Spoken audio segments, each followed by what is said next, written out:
Мы живем в эпоху технологического высокомерия. Мы смотрим на снимки из космоса и верим, что полностью подчинили себе планету. Современный авианосец класса Джеральд Форд – это 100 тысяч тонн стали, 2 ядерных реактора и электромагнитные катапульты.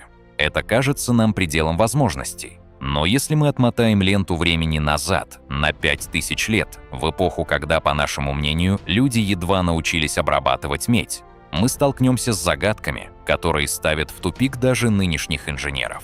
Представьте мир без GPS, без стальных болтов, без современных клеев и герметиков. В этом мире люди строили гигантов, способных пересекать океаны.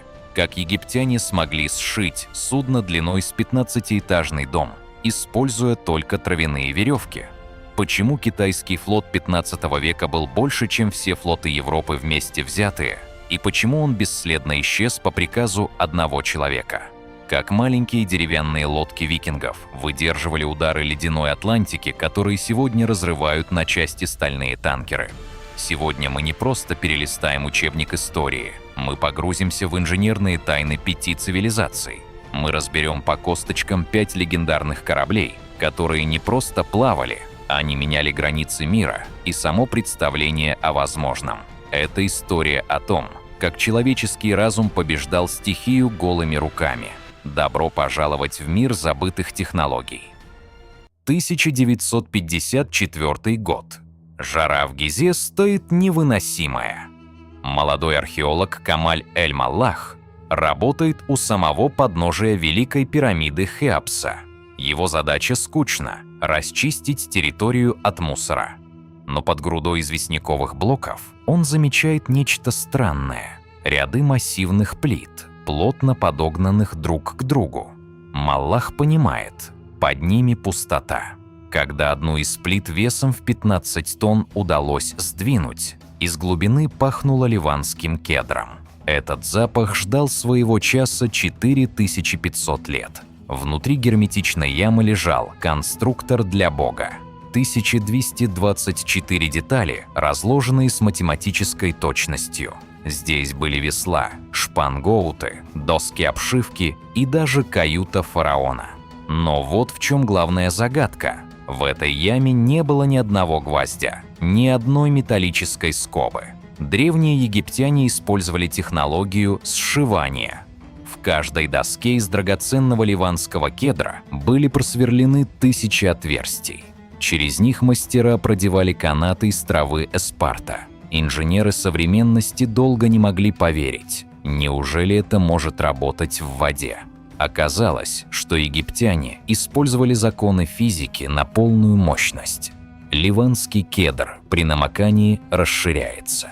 Веревки из травы, напротив, при намокании сокращаются и натягиваются. Когда ладью спускали на воду, дерево разбухало изнутри, а веревки стягивали его снаружи с силой в десятки тонн.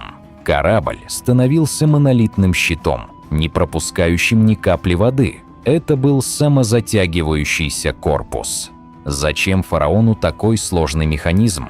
По официальной версии, это солнечная ладья для путешествия Хеопса по небесному Нилу в загробном мире. Но когда исследователи изучили дно ладьи под микроскопом, они нашли следы речного ила и потертости. Это значит, что корабль действительно плавал. Он перевозил тело фараона из Мемфиса в Гизу или служил ему при жизни. В 2021 году египтяне совершили невозможное. Они перевезли этот хрупкий 43-метровый артефакт в новый музей.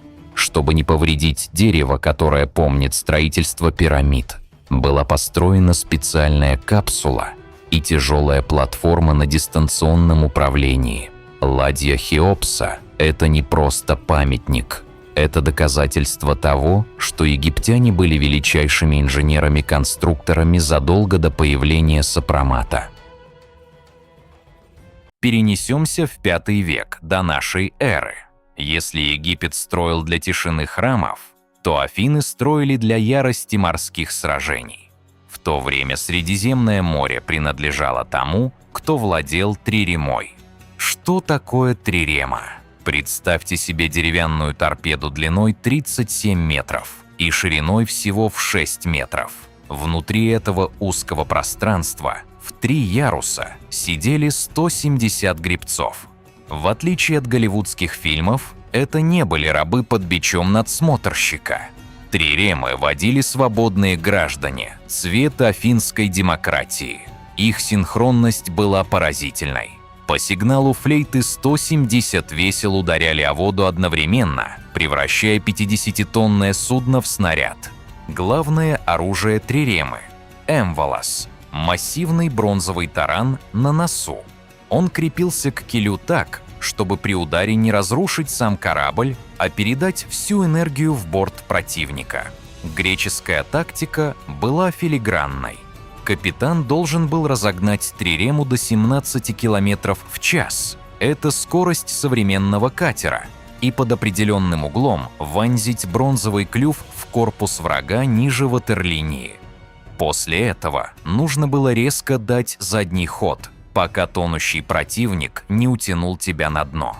Инженерия триремы поражает легкостью. Она была сделана из сосны и ели, чтобы быть максимально быстрой. Толщина бортов составляла всего пару сантиметров. Это был риск. Такая лодка могла перевернуться от сильной волны.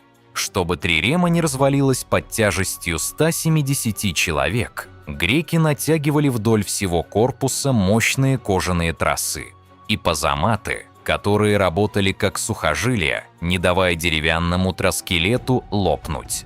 В 1980-х годах энтузиасты построили Олимпию, точную копию триремы.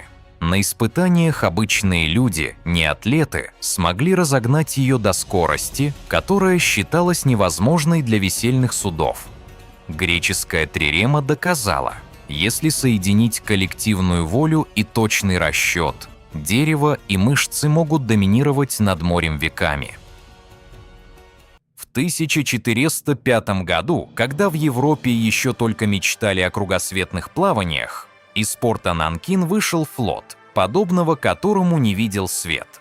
Это была армада адмирала Джен Хэ, 300 кораблей, 28 тысяч человек экипажа. Но в центре этой армады шли настоящие левиафаны – Баочуань или корабли-сокровищницы. Историки десятилетиями считали описание этих судов сказкой. Хроники династии Мин утверждали, что их длина составляла 120 метров, а ширина – 50. Это больше футбольного поля. У такого корабля было 9 мачт и 12 огромных парусов из красного шелка. Для сравнения, каравелла Колумба была от 4 до 5 раз меньше. Корабль Джен Хэ мог буквально раздавить Санта-Марию, просто наехав на нее. Как китайцы смогли построить таких гигантов из дерева? Секрет в переборках. Китайские мастера первыми додумались разделять внутреннее пространство судна на герметичные отсеки жесткими стенами. Это не только придавало корпусу невероятную прочность, но и делало его практически непотопляемым. Если одна часть корабля пробивалась рифом, вода заполняла только один отсек, а остальные держали судно на плаву. Европа придет к этой технологии только через 400 лет. На борту этих плавучих городов была автономная жизнь. Там были огороды, где выращивали сою и зелень, чтобы матросы не болели цингой. Там были цистерны с пресной водой и даже загоны для скота. Адмирал Джен Хэ, мусульманин на службе императора, дошел до берегов Африки, Мекки и Индонезии. Он привозил в Пекин жирафов, которых при дворе принимали за мифических существ. Но финал этой истории трагичен. После смерти императора Юнле к власти пришли конфуцианские чиновники. Они считали, что Китай – центр мира, и ему не нужны заморские варвары. По их приказу величайший флот в истории был сожжен, чертежи были уничтожены.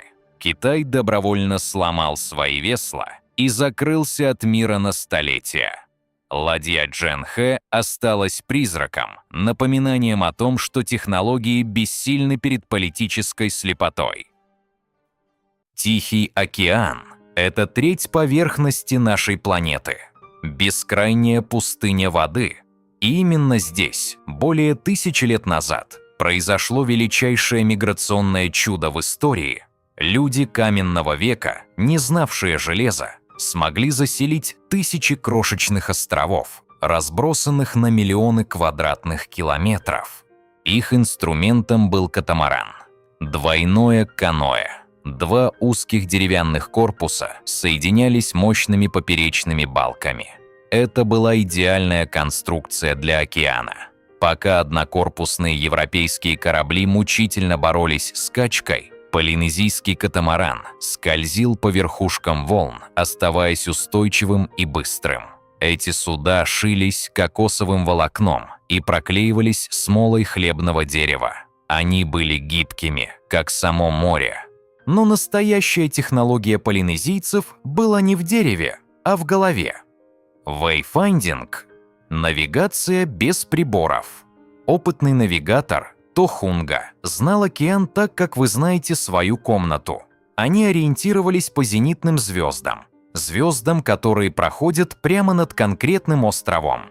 Но что делать днем? Они читали воду. Навигатор мог сесть на дно каноэ и по вибрации корпуса понять, что где-то за 100 миль находится остров. Потому что остров отражает океанскую волну, создавая едва заметную рябь. Они следили за птицами. Фрегаты не могут садиться на воду. Если вы видите такую птицу вечером, значит Земля рядом. В 1976 году была построена Хокулеа, реконструкция такого каноэ. Без единого прибора она прошла от Гавайев до Таити, доказав, что древние знания навигаторов были точнее любых секстантов. Полинезийцы не открывали острова случайно. Они шли к ним целенаправленно, прокладывая дороги там, где другие видели только пустоту. На севере Европы шторма Атлантики диктовали свои правила. Чтобы выжить здесь, нужно было быть либо камнем, либо змеей. Викинги выбрали второе. Их дракары, корабли-драконы, стали вершиной судостроения раннего средневековья. Секрет драккара в клинкерной обшивке. Доски из дуба укладывались в нахлест, как чешуя, и скреплялись железными заклепками. Это создавало эффект гибкого корпуса. Когда драккар попадал в шторм, он не пытался сопротивляться волне. Весь корпус судна изгибался и скручивался, как позвоночник кита, гася энергию ударов. Там, где жесткий корабль треснул бы пополам, драккар просто танцевал. Благодаря малой осадке, всего около метра, драккары могли заходить в реки, где их никто не ждал. Они могли высаживаться прямо на песок, не нуждаясь в портах. Это была стратегия молниеносной войны. Но как они ориентировались в вечных туманах севера? Легенды говорят о солнечном камне. Долгое время это считали мифом, пока в обломках затонувшего судна не нашли кристалл исландского шпата. Этот минерал обладает свойством поляризации. Даже если небо полностью затянуто тучами, навигатор смотрел сквозь камень, и тот светился ярче, указывая точное положение Солнца. Именно на таких судах Лейф Эриксон достиг берегов Ньюфаундленда за 500 лет до Колумба. Драккар был не просто лодкой. Это был инструмент колонизации, торговли и страха. От Багдада до Америки везде знали тень драконьей головы на носу корабля. Мы прошли через пески Египта, синие воды Эгейского моря, туманы Китая, бесконечность Тихого океана и холодную сталь севера. Что объединяет эти 5 разных историй? Все они говорят об одном. Наши предки не были примитивными. Они обладали знаниями о материалах, звездах и стихиях, которые мы сегодня заменили алгоритмами. Мы стали сильнее, но мы стали зависимее. Мы не сможем построить корабль, если отключится электричество. Мы не найдем дорогу домой, если погаснут экраны смартфонов. Древние мастера строили свои суда, осознавая ответственность за каждую доску и каждый узел. Для них корабль был продолжением их тела и души. Ладья Хеопса, Трирема, флот Джен-Хэ, каноэ полинезийцев и драккары викингов — это не просто археологические находки. Это письма из прошлого, в которых написано: «Человек способен на все, если он слышит природу и доверяет своим рукам». Наше плавание по истории на сегодня закончено. Но океан тайн еще полон. Подписывайтесь на наш канал, чтобы не пропустить следующие экспедиции в прошлое. Ставьте лайк, если сегодня вы узнали что-то, что заставило вас по-другому взглянуть на наших предков. До встречи на горизонте!